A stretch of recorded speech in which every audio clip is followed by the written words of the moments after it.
Om Sahana Vavatu Sahanau Bhunaktu Sahaviryam Karavavahai Tejasvinavadhitamastu ma Vidvishavahai. Om Shanti Shanti Shanti.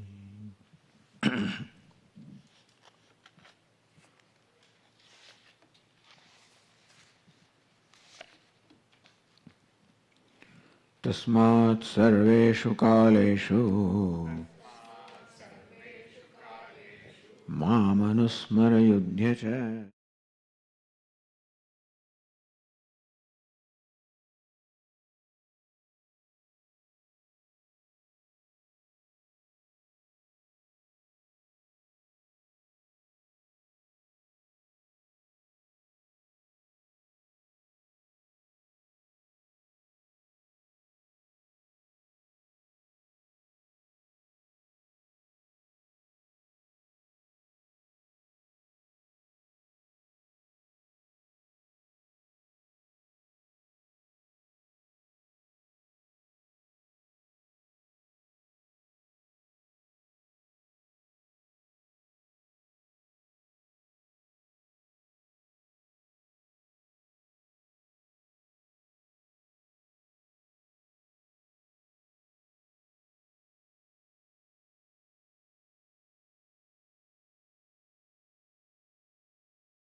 Ishvara with one's own duty, or offering all Ishvara to all karma to Ishvara. Mai karmani sanyasya.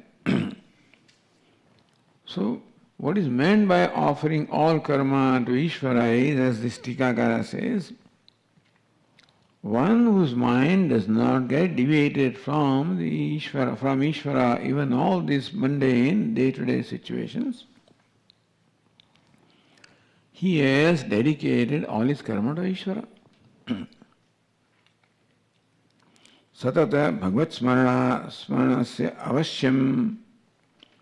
So, therefore, svayameva bhagavad tattvam smriti vishyamyati. Then the Bhagavad Tattva itself becomes the object of his memory. What is not allowed his mind to be distracted from Ishvara, Ishvara becomes the object of his memory.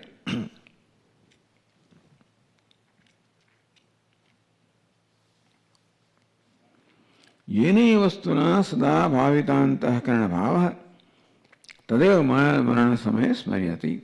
That means that's why it is said that whatever it is with which one's mind is occupied or absorbed, that alone itself,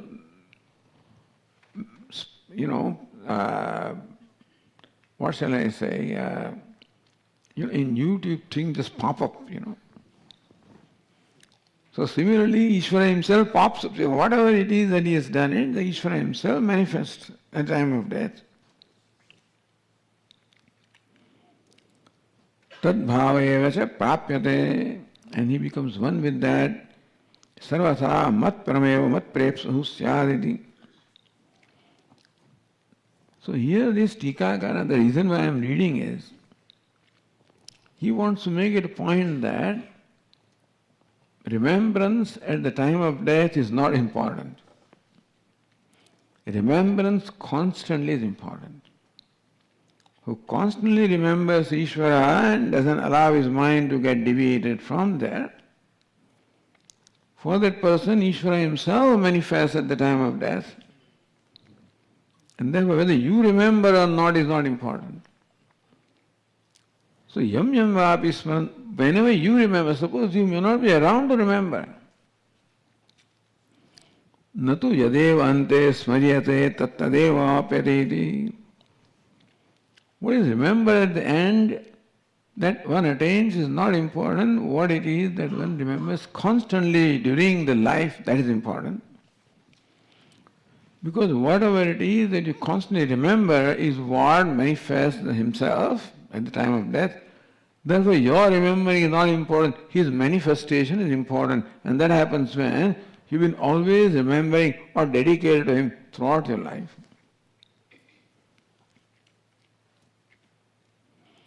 Evam sati jnanopi yavashribhavi dhatu dosha vikarita chittavrutte jadatam praptasya. A wise person we find becomes unconscious. Depending upon the state of the body, a wise person may become unconscious anywhere.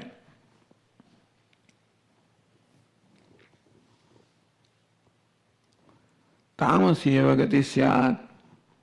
So we find that a person becomes unconscious, becomes jada, meaning that motionless endeavor. At that time the state is nothing but tamas, because he cannot move.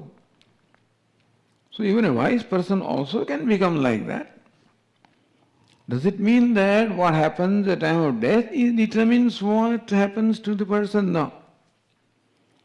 What the person has been doing throughout the life is important.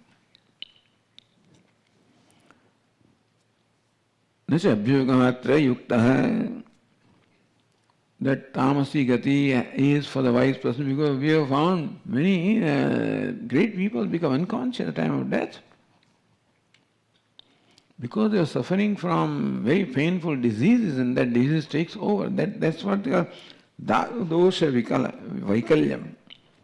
The dhatu dosha, and that is the reason why he becomes powerless or, to do anything at that time. Asti tirthve svachagrihe va nashtasmrutijapi parityajam deham. Tirthe, whether in a holy place, svapachagrihe va, or it may be in a house or a hut of an untouchable. Nashtasmrutijapi, at that time is no memory at all. Parityajam deham, when departing his body, he is no memory. Jnana samakala mukta. He is liberated the time that he gained knowledge.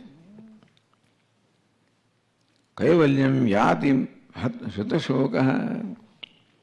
When the knowledge takes place, that is when he becomes liberated. That is why what is at the time of death. Because then we will judge a wise person also as to where he died, at what time he died, and then, Here the Tikakara wants to make it a point that may we not judge somebody's gati or his destination after death based on death. Even though Lord Krishna seems to say that.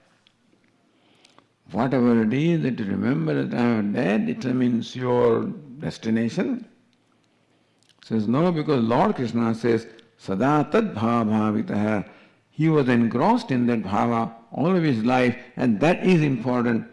Because whether or not at the time of death you are alert enough, conscious enough to remember, and if you cannot, because your body doesn't allow you, that doesn't mean that what you've done for the whole life just goes waste. And so what you do throughout your life is important, not what the situation is at the time of death. Tanum tejavakasyam shapachasya grahethva jnana samprapti samaye muktosau vigatasvajrah. Tanum tejavakasyam, whether he may depart in Kashi, the holy place where they say that if you die in Kashi, then you get liberated. Swapachasya grahe athva, or in the house of an untouchable. Jnana samprapti samaya, at the time of death, knowledge itself, mukta, so is liberated. Vigata jvara is free from all these suffering, even at the time of knowledge.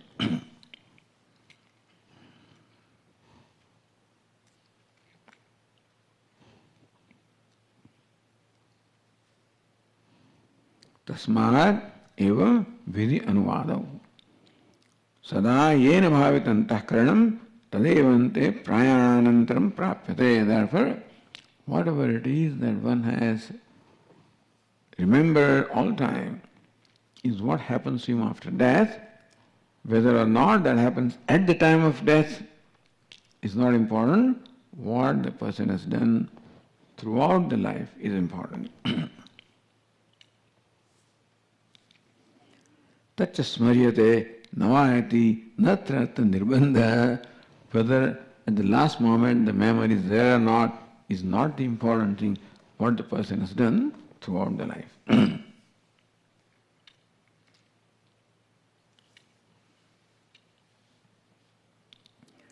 Sadacha mat paramo janas sarvatha syaditi tatparyam. Meaning that all along you must remember, so you must be devoted to Ishvara. Retain his memory. That is important, and not what happens at the time of death. This is what this Tikakara says in so many words.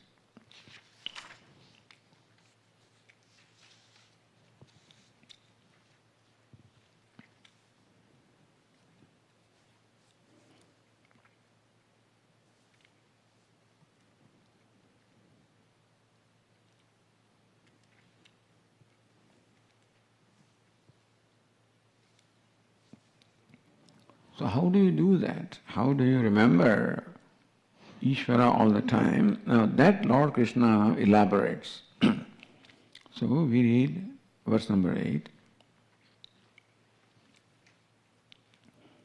Abhyasa yoga yuktena chetasana paramam purusham divyam yati parthanu chintayan.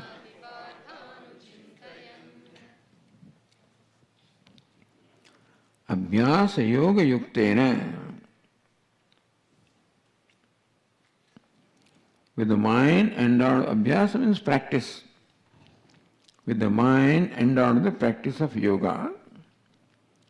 Chetasa anyagamina, with a mind that does not stray into anything else. Paramam purusham divyam vyadhi partha anuchintayan. He partha, one attains the Parama Purusha, the Supreme Person. There is again no doubt about that. So here Lord Krishna elaborates upon how do you all the time remember Ishvara. But so describes in a yogi. Although Lord Krishna said Yudhya cha, Ma manusmara Yudhya cha, may you remember me and perform your duty. But from now on Lord Krishna describes here how a devotee remembers him, becomes how a yogi, a devotee remembers him. Abhyasa yogi yuktena. Yuktena endowed with Abhyasa yoga, the yoga of Abhyasa. Abhyasa means to repeat something, that's called Abhyasa. Abhyasa yoga yuktena. So, repetition of the same thought,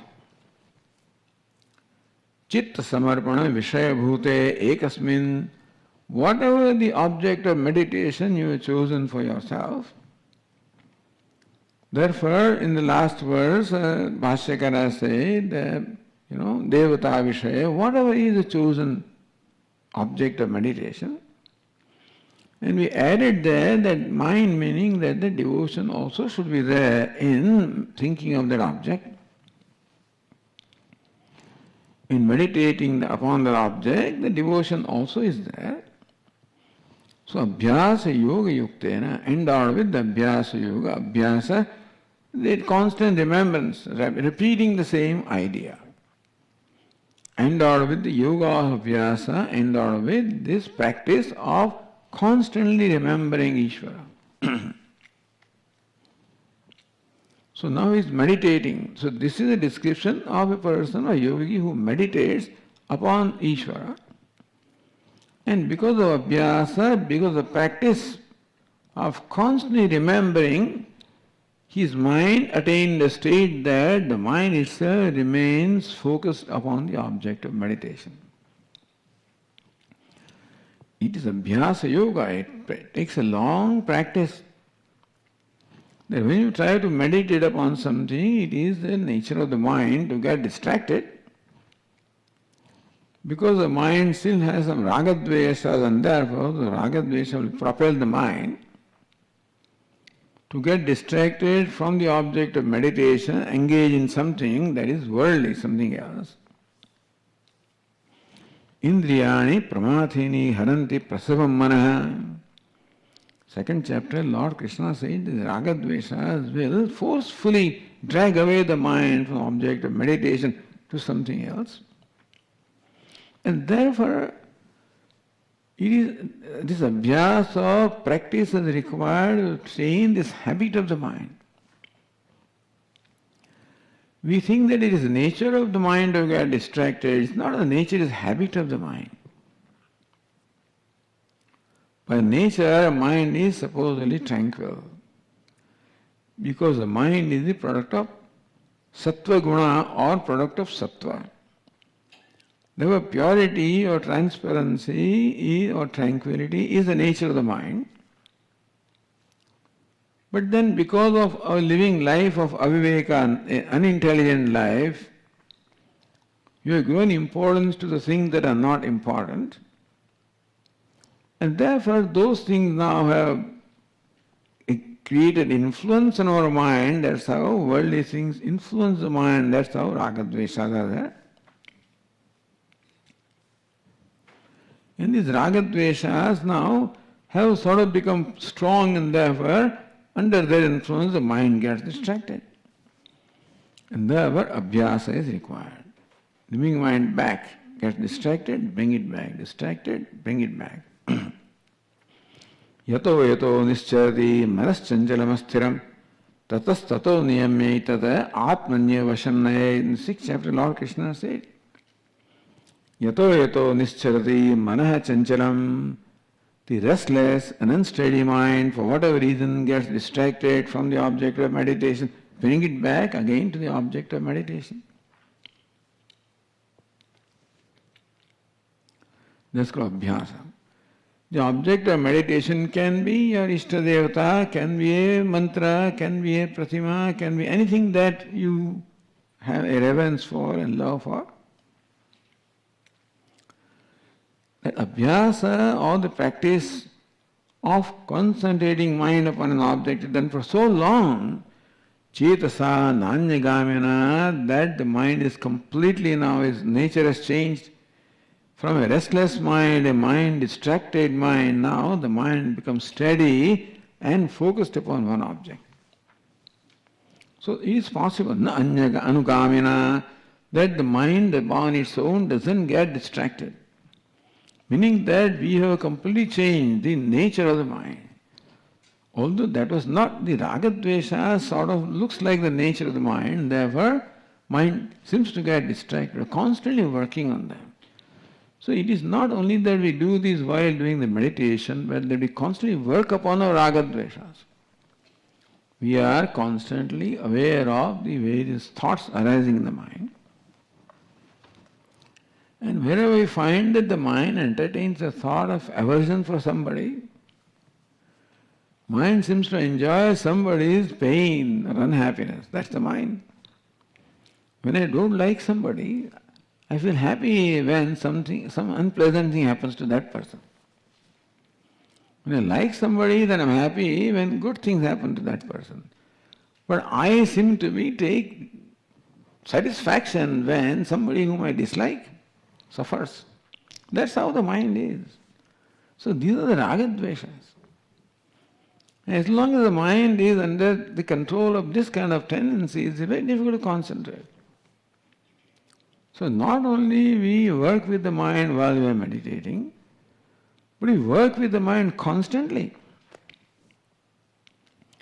Constantly we recognize the tendency of the mind and constantly try to make the mind free from the hold of that tendency. Hey mind, why do you think like this? Why do you think about this person? Why do you feel happy in the fall of that person? Why? Who is that person ultimately? Understand that in that upadhi ultimately the person that is none but yourself. Even if not, at least Bhagavan is equally there as it is in me. When we give importance to our body, mind, intellect and give importance to others, that is when ragadveshas come. More I identify with the subtler aspect of myself, less other ragadveshas. And more I identify the self with love, compassion, goodness, more I identify with that, less and less. So self or Atma may be a very tall order. Therefore I say that we should constantly try to maintain a sense of compassion, a sympathy for others, compassion for others. And also a blessing for the others. So that is how we train our mind in our day-to-day life. Our day-to-day life gives us a good opportunity to work with our mind and to transform the mind. That act of transformation cannot happen at the time of meditation only. It should be happening all the time. That happens when I have value. When I value for being a compassionate person, value for being a loving person, value for being a large-hearted, accommodating person, I have value for that. That is when I'll be motivated to be there in my day-to-day practice. And that is when I'll be able to, all the time, guide my mind, educate my mind. So a constant process of self-education goes on. When we are alert, awareful about the thoughts and tendencies occurring in our mind, and we have value of not allowing those damaging tendencies to go unnoticed. Abhyasa yoga yuktena. It's a constant abhyasa. If Ishvara is a tall order, and if you want to be practical, then as I said, have a value for compassion.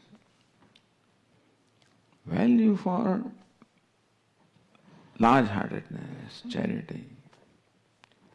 These things we can relate to. It may be difficult perhaps to relate to Ishvara. But we know what compassion is because we have experienced that.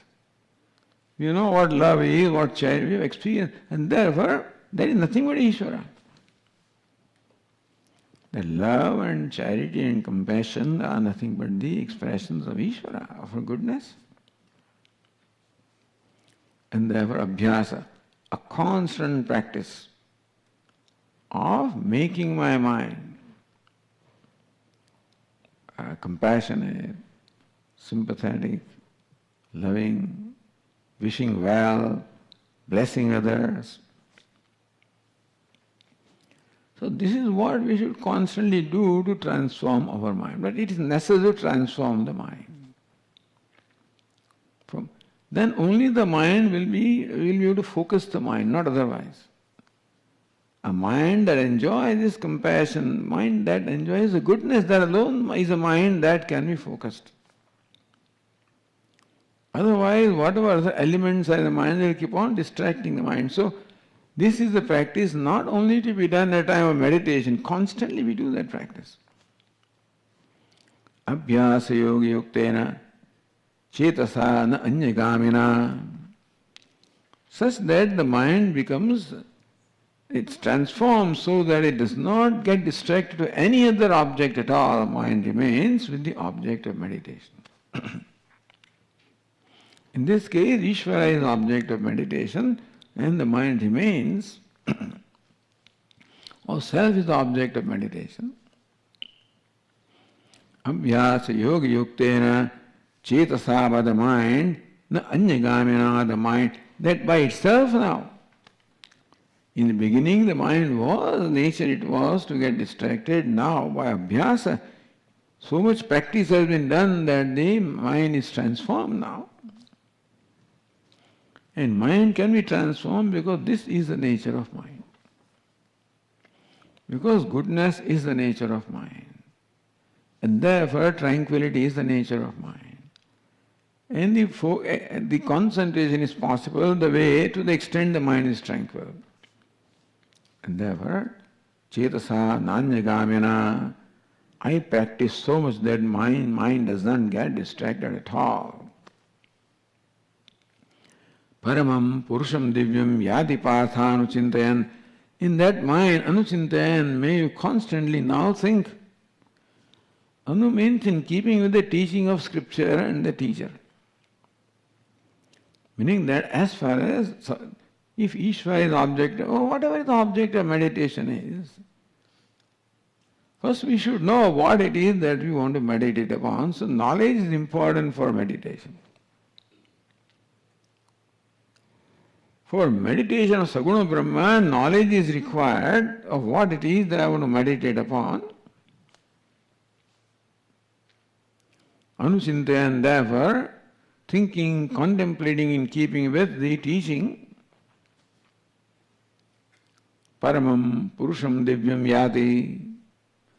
Lord Krishna says, attains me. Who is me? Here Lord Krishna describes Paramam Purusham, Divyam Paramam Purusham. Divya means divine, alaukikam. Divya means self-effulgent. Divi bhavam, Divi means that which is in the heaven. Heaven means the world that is illumined, which is luminous. So in the luminous world, here Divya means divine, Paramam Purusham Yati. Paramam, limitless. Paramam, Desha Kala Vastu Paricheda Shunyam, devoid of the limitation of space time. Purusham, Purnam, Purusha, one that is Purna, the complete or whole. Purusham also, the one that is the self of all. That whole, complete Paramatma, which is self of all, which is Divyam, that is divine, that resides in this heaven that is in my heart, which illumines my heart as my very self. Anuchintayan, constantly thinking of that, Yati, one ultimately attains oneness with that.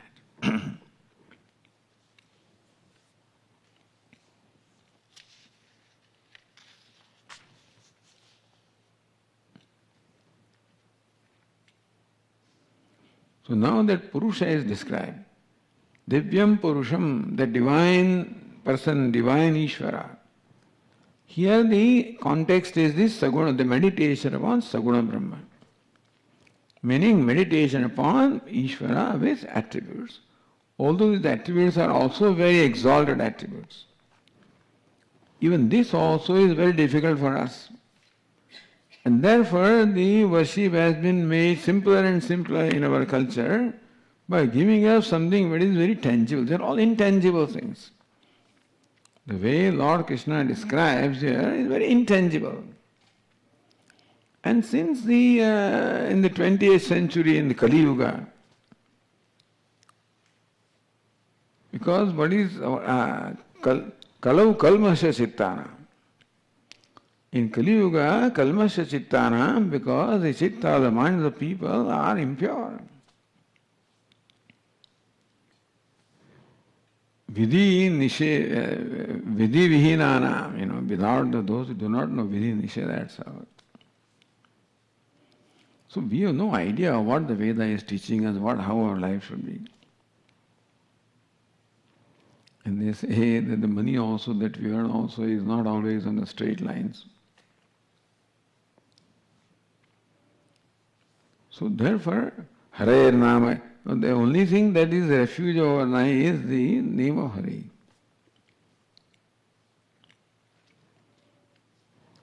So but here what the Bhagavad Gita describes is what the Upanishads describe. And the next verse, that is 9th verse, describes Ishvara. Because Divyam Purusham, the divine person, the luminous person, is now being described here in the 9th verse.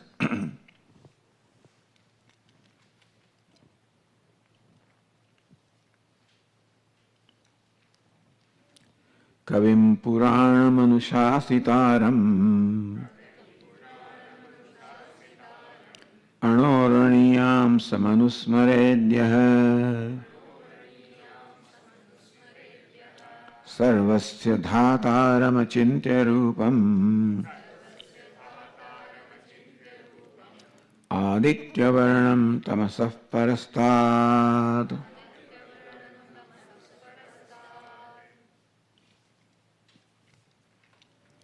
Kavim Kim Vishishtam Cha Purusham Yati. That the yogi attains that Purusha, the Paramatma. What is the nature of that Paramatma that the yogi attains, becomes one with? Kavim Kranta Darshanam Sarvajnam. So Kavi, the word Kavi is explained as Kranta Darshi, one that sees beyond. One that sees what is not here, so Kranta Darshi, Sarvajna, one who sees in all the 3 periods of time, who is omniscient. Ishvara is all-knowing. So naturally, Ishvara has to be all-knowing because, see, without knowledge you cannot do anything. Without knowledge you cannot create, and without knowledge you cannot control also. To control somebody, you must know that entity very well. To even operate a machine or control a machine, you must know how this machine is functioning. To control a person, you must know that person well. And so Bhagavan is the creator of the whole universe, so we should know what the whole universe is. Not that he is a Niyanta, he is a Anushasita, he is a Niyanta, he is a controller of the entire universe. You cannot control something unless you know it very well. The Surya, Chandra, all these cosmic forces which are there, so powerful. How can you control them unless you know what they are? And therefore, Kavim, Sarvajnah, all-knowing. The first qualification of Ishvara is he is all-knowing. Sarvajnam Trikalajnah, knows what is past, present and future. Vedaham samatitani bhartamanani chadajana bhavishyani bhutani. Lord Krishna said in the earlier chapter that I know what was in the past, what is in the present, what will be in future. Kavim, Sarvajnam, all-knowing. Puranam, Chirantanam, the ancient one. The most ancient. One who was there when nothing else was there also. Somebody nicely pointed out that was Shesha, As they show it in the Puranas, that when the dissolution pralaya takes place, the Lord reclines on Ananta, which is also called Shesha. Ananta reclines, Ananta, the infinite, Shesha, with that which remains, Shesha. After division, what residue is called Shesha. Meaning that after all dissolution, what remains is called Shesha. That is where the Lord reclines in His own Swarupa. So Kavim, Puranam, most ancient, He was there when nothing was there, He will be there when nothing will be there. Chirantanam, all the time, which is eternal. Anushasitaram, sarvasya jagataha prasasitaram. Etasyava akshare gargi, etasyava aksharasya prasasane gargi. Surya chandramasau vidrutau tishtataha. Says Yajnavalkya says to Gargi, He Gargi, under the mighty rule of this immutable, etasya aksharasya prasasane, under the mighty rule of the akshara, the immutable Ishvara, Surya chandramasau vidrutau tishtataha. The sun and the moon, they are held in their position. So now we know differently. But how the world looks to us, to an uninitiated person, the sun is held in, sun is held in a position where he can illumine the world, otherwise what's the point? If sun was down below, nothing would happen. He is held there, so that he can, and the moon, both are held in their respective positions, so that they can illumine this world. Earth and heaven also are held where they are. They don't come together, they remain apart from each other, so that there is a space, intermediate space, that accommodates everything. You say, Swami, this looks childish these days, this physics much better than this. Maybe. But we cannot, in this knowledge of science, we cannot give up our nature of wondering at what is, The knowledge of physics should not make everything very dry. That we lose the wonder. Oh, I understand why it is so. When you understand why, there is gravity, this and that's all. So it loses the charm completely. Not that you should not know the science, but that does not mean that you don't wonder, at this wondrous creation is there. And therefore, it is something which is very inspiring. And that is what helps you to meditate upon that. Anushasitaram, how the Anushasanam, the constant rule of the Ishvara is seen everywhere. Everything is under the control, every moment. From atom to the galaxies, everything functions as, appointed, as determined. Nothing has freedom to do what they want. Except human being, So this question arises, Swamiji, is there really a free will? Then I don't want to confuse you, but anyway, because if there is free will, that means that Ishvara does not control you. I have free will, that means I have the freedom to do what I want to do. But you say that Ishvara controls everything, that means it doesn't control you. You have the freedom to do what you want to do. So is there a free will? For Ishvara to be ruler, there cannot be any free will. Einstein also said there is no free will. It's all determined, everything like clockwork. Anyway, there is free will within certain limits and whatever. So now that becomes, and the people ask these questions in the philosophy class, etc. Anusasitaram, the one who is the ruler or controller of the whole universe. Anoranyam sam. Anoho aniyam sam sukshmataram. Anu means an atom. Subtler than the atom. What else can you say? The subtlest thing that they knew was atom. Atom was like a small seed, So that is the smallest thing, like the seed or the of a banyan tree, That was the smallest thing that they knew. This anu. Anu aniyam sam, that is subtler than the subtlest. Now ultimately, subtler than subtlest means what? Subtle means what you cannot see. Oh, subtle also means that you cannot objectify, so ultimately it comes down to subtler than subtlest, my own self, which cannot be objectified.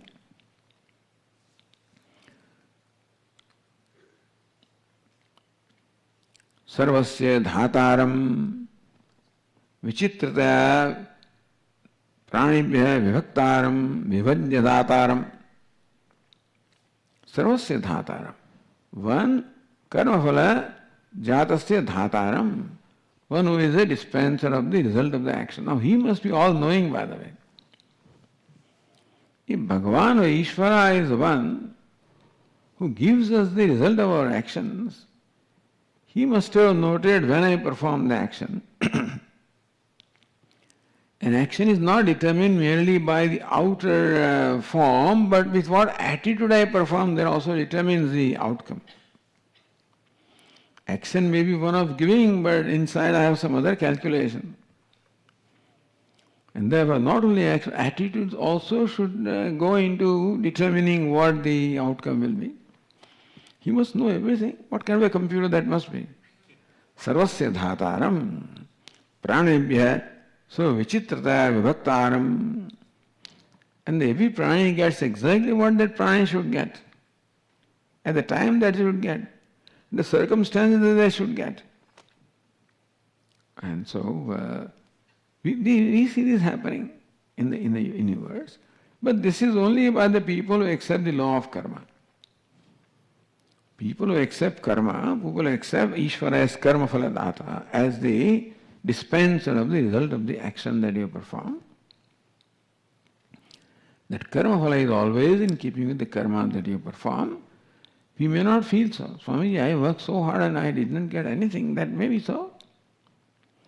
Sometimes we question this, whether Bhagavan really listens to what we do. Bhagavan really watches what we are doing. Is he aware of how much work I have put into that? Does he realize, it's not fair. Very often we feel that Ishvara is not fair. Because it does not seem to give what we want. But Bhagavan is not only fair, Bhagavan also is kind. He is benevolent. So he may give the result, not in the form that we want, but the way we should have it, which is beneficial to us ultimately. And this is a matter of Shraddha. But so, Ishvara is karma phaladata. So, the karma phaladata means the dispenser of the result of the action. That makes him like a nyayadhisha, a judge. A judge is the one who always passes on the judgment according to the evidence. So Bhagavan can be reduced to a judge or a mechanical entity. Bhagavan must have some feeling inside. Otherwise, not Bhagavan. So Ishvara not only gives the result of the action, but he gives the result of the action in such a manner that they are ultimately beneficial to me. Although I may not feel what I get, I may not feel that it is beneficial. I am being punished, Swamiji. Does Bhagavan punish me for what I did in the past? Am I being punished for what I did? Bhagavan never punishes. Who will punish? An angry person will punish, isn't it? A person who is angry or who has hatred or aversion will punish. For punish you need a certain state of mind. This is not punishment. Punishment is determined not by action, but the state of the mind. I can give a slap, that may not be punishing. This fellow is, intoxicated. You give a slap to wake him up, that may not be punishment. So punishment is not determined by the action, it is determined by the attitude behind the action. And therefore, even though the outcome is painful, there may be pain in our life. A devotee never says that Bhagavan is punishing me. That is also a blessing in disguise. So he thinks it is blessing in disguise. In what appears to be punishment, somehow what is intended is my well-being. So that's how karma phaladata. Sarvasya dhataram He dispenses of the result not only in keeping with the karma, he dispenses the result in the manner which will be beneficial to the one receiving that result, understand? Otherwise, he's just a Nyayadisha. He's just a mechanical entity, but we think Ishvara is more than that. Ishvara is benevolent, is compassionate, and therefore, even when he seems to be giving us punishment, he's not punishment, he's something to help us. Just as a sculptor also punishes the rock. It looks like the rock, poor fellow, is, constantly being hit, chisel and hammer. But it's to form, to bring out the beauty. So this is our trust, that even when pain comes in our life, it is not meant to punish us, it is meant to help us grow. Sarvasya dhataram, what is dispenser of the results of all.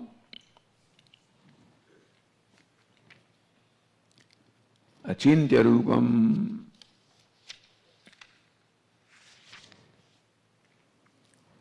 kenachit napi chintayetum na shakyade, Bhagavan's form.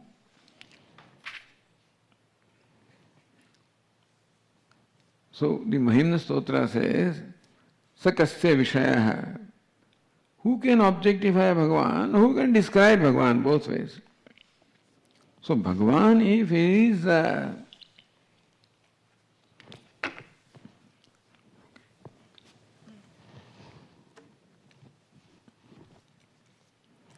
whether we look upon Bhagavan as nirvishesha, then sakasya stotavya kativida gunah kasya vishaya, he cannot be objectified by anybody.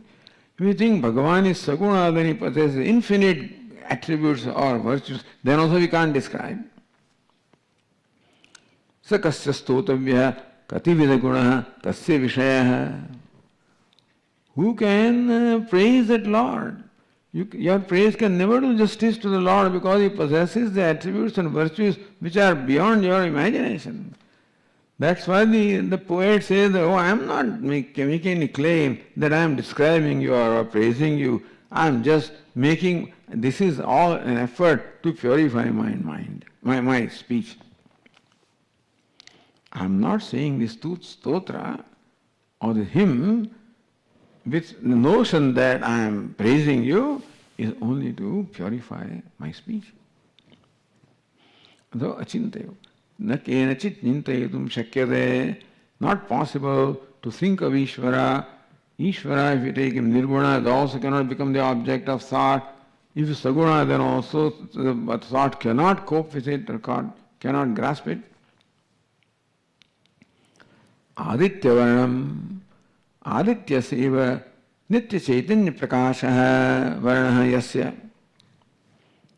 So this Aditya or sun is very often presented as an example to describe Ishvara. Because sun is nitya, so nitya chaitanya prakasha. The effulgence of sun never suffers deviation. Its effulgence is constant. Sun's effulgence, although we may feel that it is dull because of clouds, etc., but as far as sun is concerned, ever effulgent. There is no growth or decay in the effulgence of the sun. Aditya nityasya, so adityasya eva nitya chaitanya prakasha. So also Ishvara is of the nature of consciousness, unchanging consciousness, never suffers a decline. Oh, Nitya Chaitanya, so Chaitanya Prakasha, the light of consciousness is like the light of the sun, self-effulgent, and sun shines itself and illumines everything.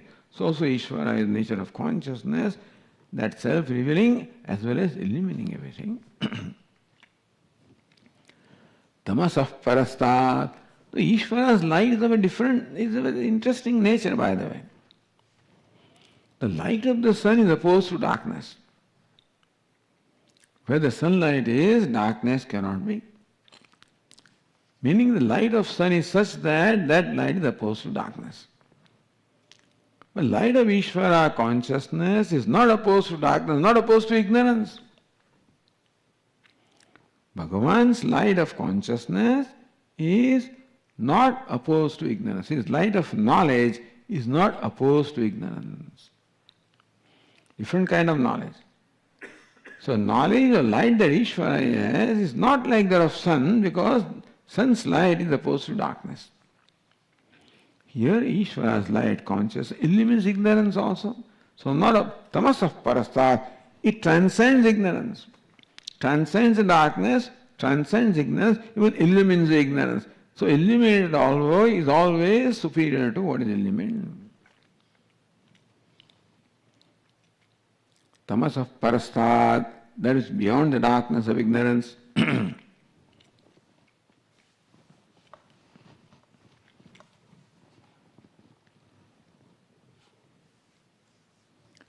Ajna lakshanat mohandakarat param.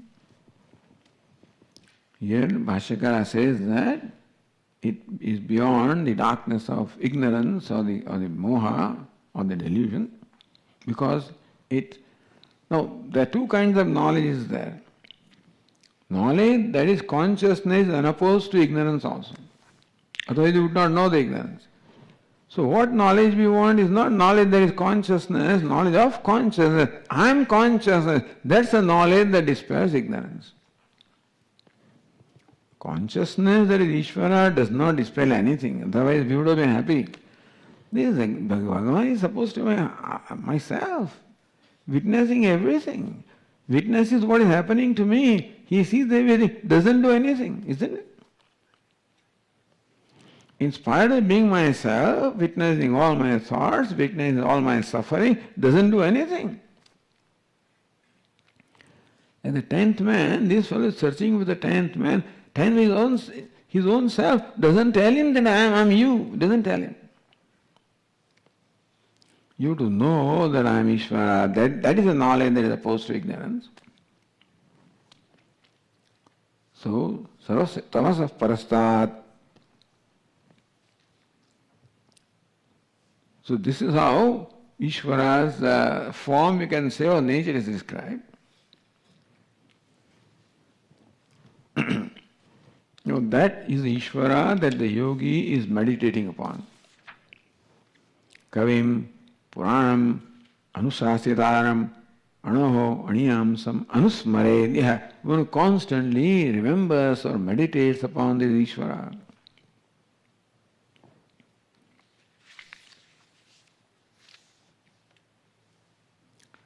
This meditation is of what quality? So, this meditation, because what we want is what happens at the time of death. And so this meditation, abhyasa yoga yuktena cetasa nanyagamina, by constant practice, the mind it has become nature of mind to automatically think of this. A point has to come when this thought takes place without my effort. Then it will take place at the time of death also. So the verse number 10 says, Prayana kale manasa chalena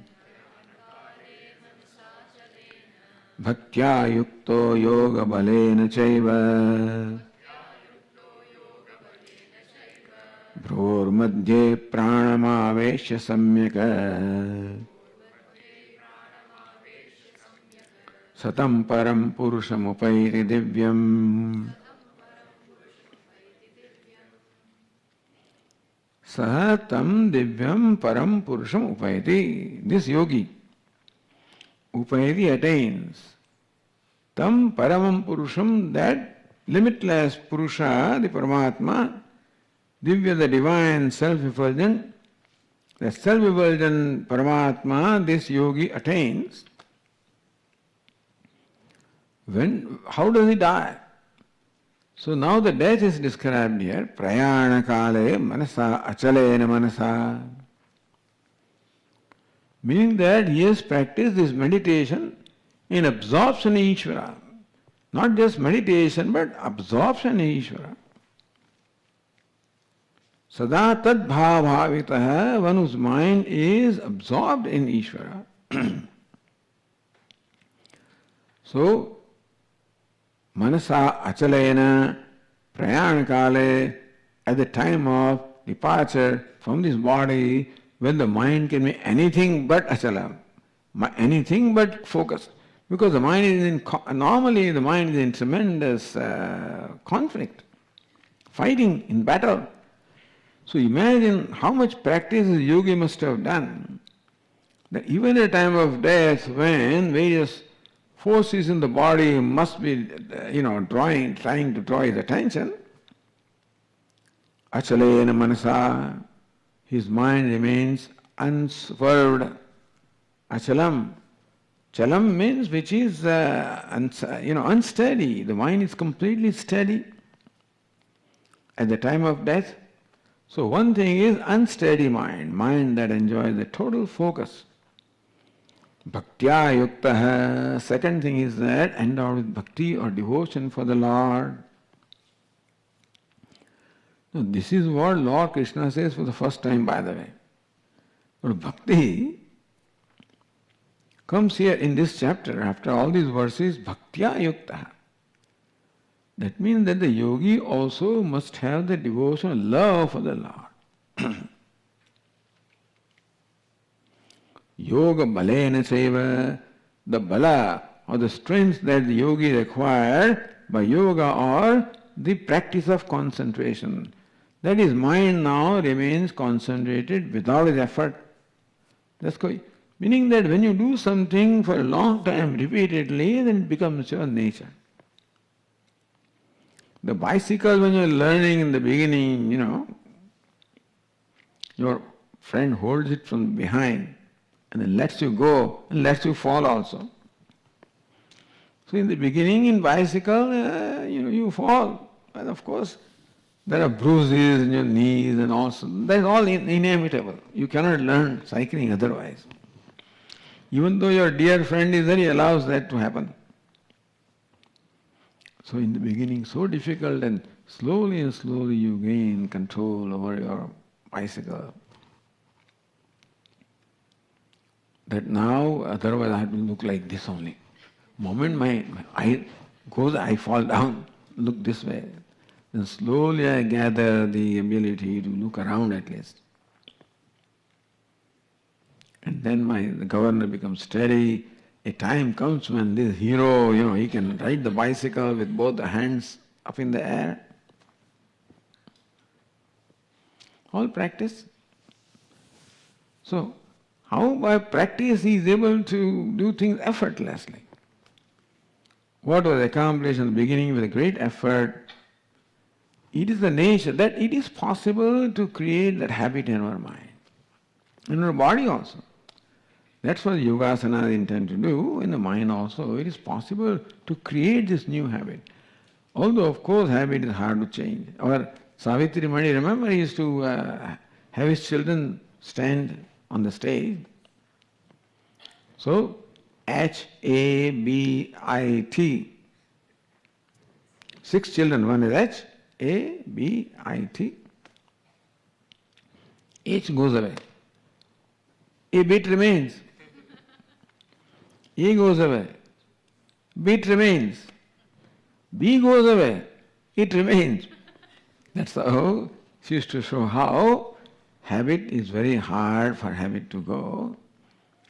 But you create this habit. Bhaktya yukto yoga balena chaiva prabhor madhye pranamavesya samyaka.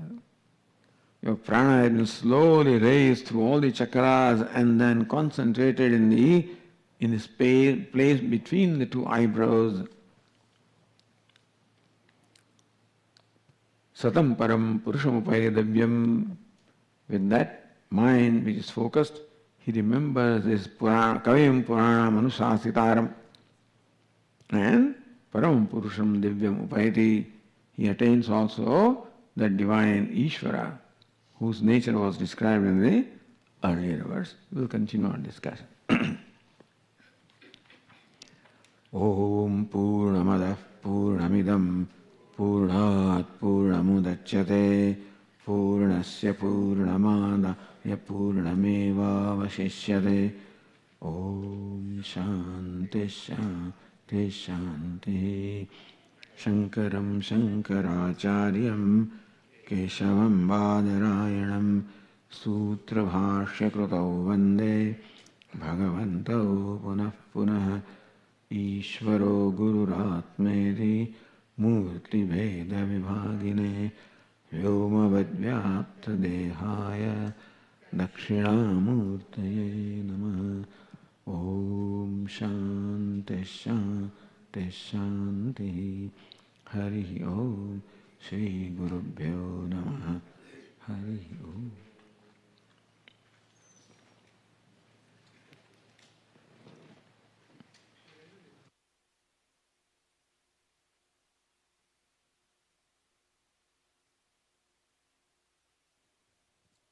Namaste. Yeah, please wait for some announcements with the upcoming events.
Namaste. Just the announcement on upcoming events. This coming weekend, 22 to 25th, that is June 22nd, it's a Thursday, till Sunday, we have the Next Gen program. That's a course that Swami Viditatmananda and Shivam Gosai and some other volunteers will be conducting. This is mainly for age groups of 18 to 40, but yeah, we do accept and allow little older, little younger, it's fine. So that is from 22nd to 25th. Followed by that, we will have, of course, the July 4th weekend, which is from July 1st to July 4th. That will be conducted by both Swami Viditatmananda and Swamini Parapragnananda. So that will be on July 1st to 4th. Followed by Swamiji will be conducting Bhashya course on Brihadaranyaka Upanishad, chapter 3, from July 7th to 21st. So if you haven't registered, you can check at the office if any of the rooms are available and if you want to register. And the other important event that is coming up is the outreach course that is by Swamini Parapragnanandaji, will be conducting at Bridgewater Temple on July 8th and July 9th. That is the weekend following the Independence Day. So that is 5 p.m. to 6:30 p.m. on both the days in Bridgewater Temple in New Jersey.